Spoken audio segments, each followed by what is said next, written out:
atakubereka, uyofamba naye ndiye atakubereka, atakubereka, amene uyenda naye ndiye atakubereka.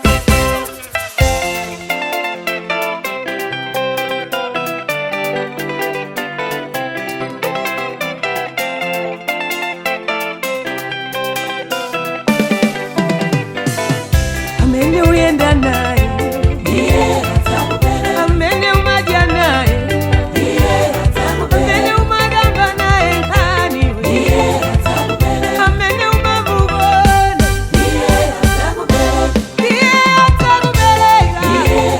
samahani ndiye atakubereka, amene umamudalira ndiye atakubereka, amene umageza naye ndiye atakubereka, amene umamuuza zisisiwe amene iwe umamubona shamwali wako atakubereka, amene umamuchula bwenziwe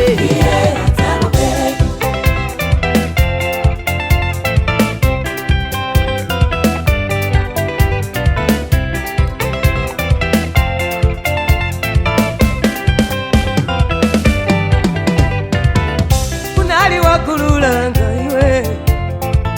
ndikakuchula bwenziwe zanga wa ulendo wanga iwe oterana naye zakukosi ndinakutuka mapazi ndinakuonetsa njira lelo chifukwa cha ndalama Yudasi zona wandibereka ndalira inemai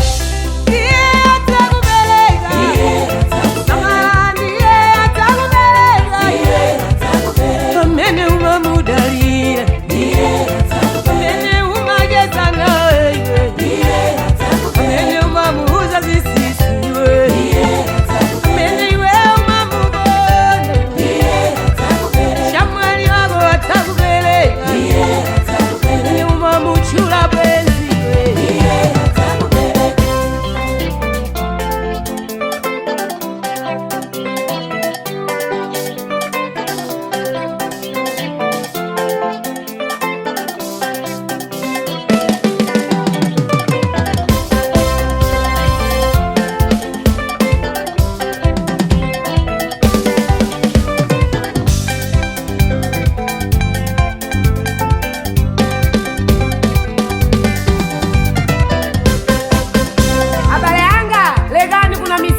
muntu amba kukonda ule umbachemera shamwali ule ndiye amba kukonda adaloma nako ndi Yudasi kwatadinyero kulisamana Mulungu muntu amba kukonda muntu amba kubereka